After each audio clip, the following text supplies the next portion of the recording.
21শে জুলাই সামনে নিয়ে আমাদের অনেকক্ষণ ধরে মিটিং চলছে এবং বাংলা ভাষাকে অপমান করার জন্য বিজেপি সরকার আজকে আমাদের জননেত্রী মমতা বন্দ্যোপাধ্যায় কলকাতার রাজপথে তিনি মিছিল করছেন লাখো লাখো মানুষদের নিয়ে এবং আমাদের বারাসাত 2 নম্বর ব্লকের মধ্যে এই মিছিল অনেক পঞ্চায়েতে হয়েছে।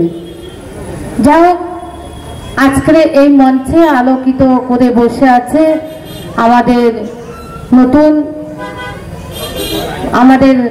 নতুন প্রজন্মের নতুন বিধায়ক আমাদের রবিউল ইসলাম এবং মঞ্চে আলোকিত করে বসে আছে ছোটদের ভালোবাসা, বড়দের সালাম এবং নমস্কার। সামনে যারা বসে আছেন সবাইকে সালাম মোবারক জানিয়ে আমি 2-1 কথা বলছি, সময় নেই। এই 21শে জুলাই নিয়ে আমাদের কথা বলতে হবে। সেই 21শে জুলাই হচ্ছে 1993 সালে বাংলার নেত্রী তখন যুব কংগ্রেসের সভাপতি ছিলেন। সেই সভাপতি হওয়ার যে মার্ক্সবাদী কংগ্রেস পার্টির নেতারা যেভাবে মানুষের প্রতি অত্যাচার করত এবং ভোট রিডিং করত, ওই জন্য বাংলার নেত্রী তখন ওই কংগ্রেসের যুব নেত্রী ছিলেন, তখন দিদি বলেছিলেন যে যারা ভোট দিতে যাবে তাদের কাছে একটা সঠিক পরিচয় পত্র দরকার, যেভাবে রিডিং হয় সেইভাবে যাদের রিডিং না হয়। যেহেতু তখন সেই জ্যোতিবাবুর পুলিশ সেই মহাকারণের যে ডাক দিয়েছিলেন, সেই মহাকারণ থেকে তিনি নির্দেশ দিলেন, চেয়ে দেখলেন কলকাতার রাজপথে খালি মানুষের মাথা মাথা আর মাথা। ওই জন্য তিনি আর মাথা ঠিক রাখতে পারেননি।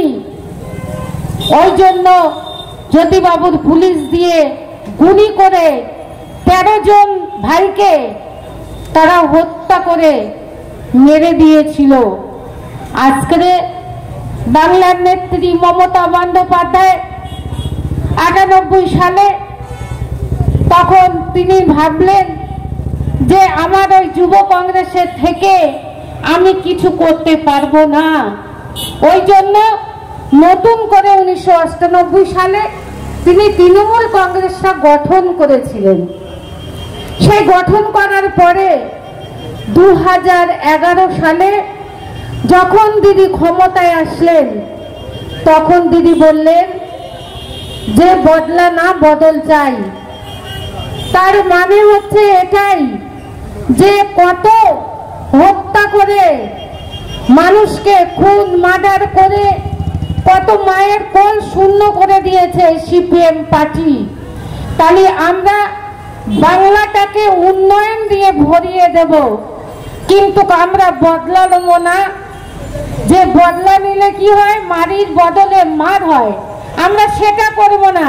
আমরা উন্নয়ন দিয়ে মানুষের মনটা জয় করব। এবং সেই থেকে আজকের এই 21শে জুলাই আসলে আমাদের প্রত্যেকের মাথায়, প্রত্যেকের মনের মধ্যে এই 21শে জুলাই আসলে সেই 21শে জুলাই যারা শহীদ হয়েছেন তাদের কথা কিন্তু আমাদের নেত্রী মমতা বন্দ্যোপাধ্যায় তিনি বলেন না। এটা মানুষের মনে কোটা আছে। 21শে জুলাই মানে একটা আবেগ, 21শে জুলাই মানে একটা উৎসব। আজকে তারা রক্ত দিয়ে গেছে আর আমরা তৃণমূল কংগ্রেসটা করে আজকে আমরা স্বাধীনভাবে বাঁচতে পারছি।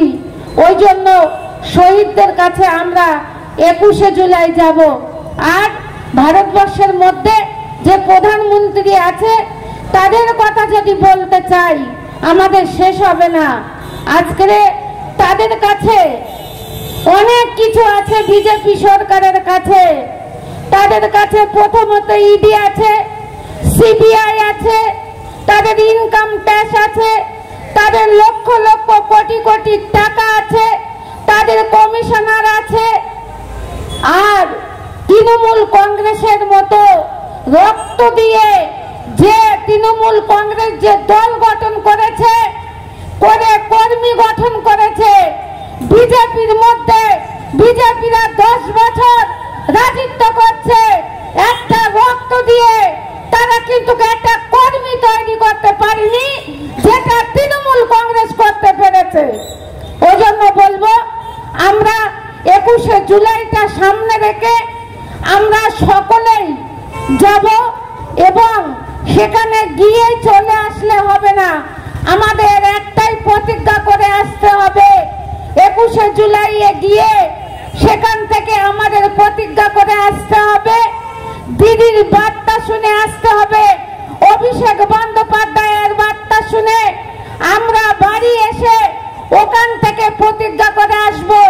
বুথে বুথে বুথের যে কর্মীরা আছে, বুথের কর্মীরাই হচ্ছে আসল সম্পদ, বুথের এবং সভাপতিরা হচ্ছে তারাও কিন্তু আসল সম্পদ।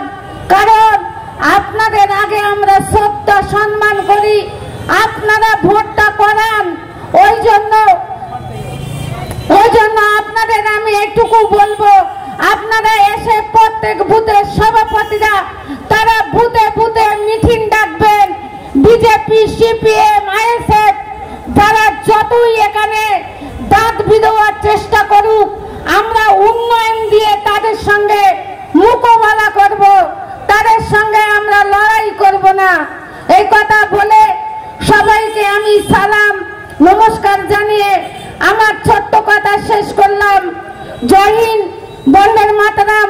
তৃণমূল কংগ্রেস জিন্দাবাদ, মমতা বন্দ্যোপাধ্যায় জিন্দাবাদ, দলের সেনাপতি অভিষেক বন্দ্যোপাধ্যায় জিন্দাবাদ।